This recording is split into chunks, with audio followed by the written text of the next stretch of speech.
Hey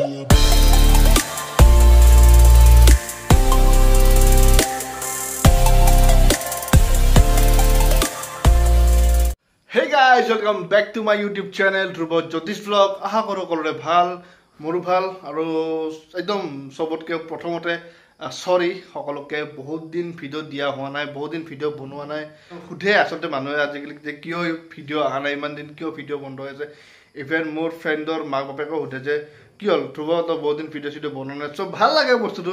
সৰি মই দিব পৰা নাছিলোঁ, এইটো মোৰ কাৰণে খুব দুখৰ কথা। মই ভিডিও বনাব পৰা নাছিলোঁ, ইমান দিন বনোৱা নাছিলোঁ। প্ৰায় একমাহ লাষ্ট টাইম বহাগ বিহুত ভিডিওটো বনাইছিলোঁ, তাৰপিছত প্ৰায় একমাহ ভিডিও নাই আৰু আজি ভিডিওটো বনালোঁ।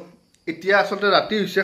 আজিৰ দিনত আমি গৈছিলোঁ বঙাইগাঁৱৰ জলিত লোকেল উৎপাত চাবৰ কাৰণে, পাণ্ডে আৰু মই।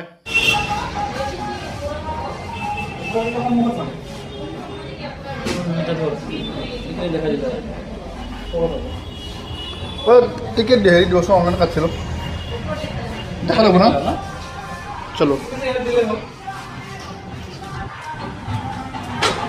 তো আমি এইছোঁ লোকেল উৎপাত চাবৰ কাৰণে, পাণ্ডে আৰু মই। দেৰি হৈছে, বহুত দেৰি হৈছে। ভাবছিলোঁ ভিডিঅ'টো ভালকৈ ষ্টাৰ্ট কৰিম, কিন্তু বহুত দেৰি হৈছে। হয় না বহিব পাৰিম মানে? অঁ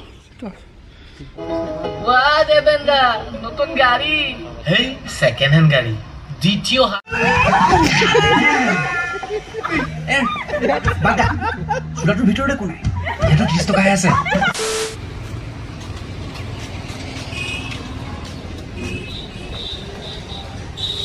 আলা গাহৰি বাৰু মনে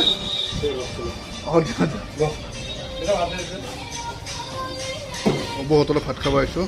পাণ্ডে গাহৰি অৰ্ডাৰ দিছোঁ। ইয়াতে গাহৰি ভাত খোৱাৰ কাৰণে সেই জলি মেক্সৰ পৰা আহিছোঁ। চিনেমা চাব গৈছিলোঁ, ভাবি আছোঁ গাহৰি বা পাং না নাপাং। নাথাকে, 4:30 বাজে এখন। এই হৈছে গাহৰি, মজা।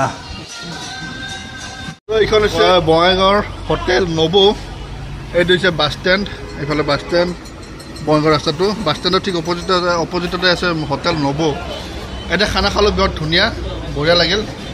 গাহৰি চাহৰি একদম পূৰা হাঁহ চাহ চব এভেইলেবল। বঢ়িয়া খানা, এখেত দাদা লগ পাব, সকলোৱে আহিব। চ' বঙাইগাঁৱত যদি কোনোবা আহে ইয়াতে আহি কিনে ভাতটো খাই যাব, বৰ ধুনীয়া খানা। মই সেই জলি মেক্সৰ পৰা ভাত খাবৰ কাৰণে ইয়াতে আহিছোঁ, তো বঢ়িয়া। ভালেই দাদা, আহ দিয়ক। ঠিক আছে, আপোনালোকে দেখিলে আমাৰ চিনেমা হলৰ পৰা অহা। চিনেমা চালোঁ, চিনেমা চোৱাৰ পিছত আমি গাহৰি খাব গৈছিলোঁ। গাহৰি ভাত খালোঁ নবৌ হোটেলত, বঙাইগাঁৱৰ যোনখন বৰপাৰাৰ বাছ ষ্টপেজটো আছে, তাতে আমি গাহৰি ভাত খাব গ'লোঁ, পাণ্ডে মই। তো এতিয়া মেইন কথাত আহোঁ। ইমান দিন ভিডিঅ' অহা নাছিলে, মই অলপমান কামত ব্যস্ত আছিলোঁ, যাৰ কাৰণে ভিডিঅ' দিব পৰা নাছিলোঁ। আৰু তেনেকৈ ক'তো যোৱাও হোৱা নাই, ইমান দিনে ক'তো যোৱা হোৱা নাই, সেইকাৰণে ভিডিঅ' বনোৱা হোৱা নাছিলে। আৰু বৰষুণকৈ আছিলোঁ, ক'তো যোৱা হোৱা নাছিলে, সেইকাৰণে ভিডিঅ' দিব পৰা নাছিলোঁ। যেতিয়া লোকেল উৎপাত চাবৰ কাৰণে আমি চিনেমা হলত সোমাইছিলোঁ, একদম ফাৰ্ষ্ট ইম্প্ৰেশ্যন মানে ফাৰ্ষ্ট হেৰিৰ পৰাই, চিনৰ পৰাই আমি হাঁহ ষ্টাৰ্ট কৰি কিনে একদম এণ্ডিঙলৈকে হাঁহি ওলাইছোঁ। তো অল অভাৰ গোটেই চিনেমাখন যদি ৰেটিং দিব কয়, মই আউট অফ 10ৰ ভিতৰত মই 10 দিব খুজিম। কাৰণ তাতে মানে গানৰ পৰা হওক, চিনেমাৰ ডাইলগৰ পৰা, স্ক্ৰীন প্লে, কাষ্টিঙৰ পৰা, মানে ক'তো একো মাইনাছ পইণ্ট নাই। মানে ইমান কমেডি, ইমান এণ্টাৰটেইনমেণ্ট। আৰু আজিকালি ইমান ব্যস্ততাৰ মাজত ইমান মানুহৰ এইবোৰ কি বুলি কয়, বেমাৰ চেমাৰ যে কি আছিলে, এনজাইটি হয়, ডিপ্ৰেশ্যন হয়। তো সেনেকুৱা টাইপত, সেনেকৈ সেইবোৰ ভাবাতকৈ আপোনালোকে যাওক, লোকেল উৎপাতখন চাওক, সঁচাকৈ বহুত ভাল পাব। আৰু আমাৰ অসমীয়া চিনেমা চোৱাটো আমাৰ দায়িত্ব, আমাৰ কৰ্তব্য। অসমীয়া চিনেমা চাই কিনে আমি অসমীয়া যোনটো ইণ্ডাষ্ট্ৰিটো গ্ৰ' কৰা আমাৰ দায়িত্ব। আমাৰ যোনটো আমি বলিউড চাওঁ, চাউথত একদম পূৰা কৰৰ হেৰি, সেইবিলাকৰ লগত টক্কৰ নিদিওঁ, মানে কম্পেয়াৰ কৰিব মই যোৱা নাই। কিন্তু এটলিষ্ট আমি যেনেকৈ সেইবোৰ চিনেমা চাওঁ, আমাৰ অসমীয়া চিনেমাখিনি আমিও চাব পাৰোঁ। চ' অসমীয়া চিনেমা সকলোৱে চোৱাটো দৰকাৰ। মই গংগাখন চোৱা নাই, গংগাখন চোৱা হোৱা নাই, কিন্তু লোকেল উৎপাতখন চাইছোঁ। মানে যেনেকৈ যিমান পাৰে চোৱাটো খুব দৰকাৰ অসমীয়া চিনেমা। মুঠতে কৈছোঁ নহয়, লোকেল উৎপাতখন একদম সাংঘাতিক চিনেমা হৈছে, সাংঘাতিক কমেডি। আৰু লোকেল কমফুৰ সেই গোটেই টিমৰ পৰা মানে হেডছ অফ, একদম এণ্টায়াৰ লোকেল উৎপাতৰ গোটেই টিম মেম্বাৰক হেডছ অফ। কি ধুনীয়া এখন চিনেমা বনাইছে।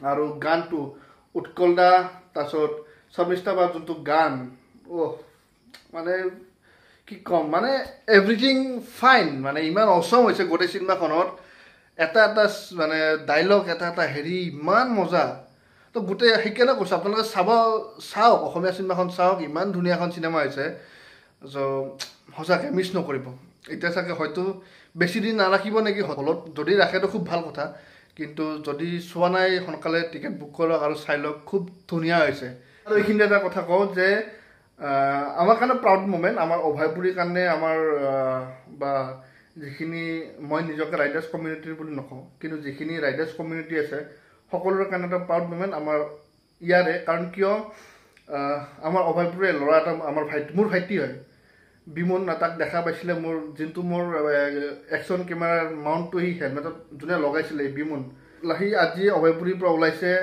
তাৰ একমহীয়া এটা প্লেন লাডাখ যাব সি অকলে চলো তাৰ এতিয়া মানে 20 বছৰমান বয়স 20-21 বছৰমান হ'ব আৰু তাৰ বয়স কিন্তু সি এই বয়সত চলো লাডাখলৈকে সি প্লেন কৰিছে তো যোৱাটোতো বহুত ডাঙৰ কথা কিন্তু প্লেন যে কৰিছে সেইটো বহুত ডাঙৰ কথা প্লেন কৰি কিনে সেইটো এক্সিকিউট কৰাটো এইটো বয়সত আৰু প্ৰাউড মুমেণ্ট এইটোৱে যে আমাৰ অভয়পুৰীৰ ল'ৰা আমাৰ ভাইটি বিমন সি লাডাখত গৈ আছে ষ্টাৰ্ট কৰিছে আজিৰ পৰা জাৰ্ণিটো আজি চাগে অসম পাৰলৈ চাগে আৰু বিমন হৈছে এছিয়াছ য়াংগেষ্ট ৰাইডাৰ একদম সি ৰেকৰ্ড কৰা চ' বঢ়িয়া আৰু বিমন বিছে ভাই ভালকৈ যাবি ভালকৈ আহিবি বঢ়িয়া ভাল লাগিছে চ' একদম শেষত এটাই কথা কওঁ আপোনালোকে যাওক লোকেল উৎপাত চাওক একদম দলে বলে গৈ কিনে লোকেল উৎপাত চাওক আৰু বিগ হিট কৰক আৰু আজিলৈকে ভিডিঅ'টো ইমানে আছিলে যদি ভিডিঅ'টো চাই ভাল পায় তেতিয়াহ'লে প্লিজ লাইক কৰিব ছাবস্ক্ৰাইব কৰিব আৰু তেতিয়ালৈকে bye bye take care take it easy bro'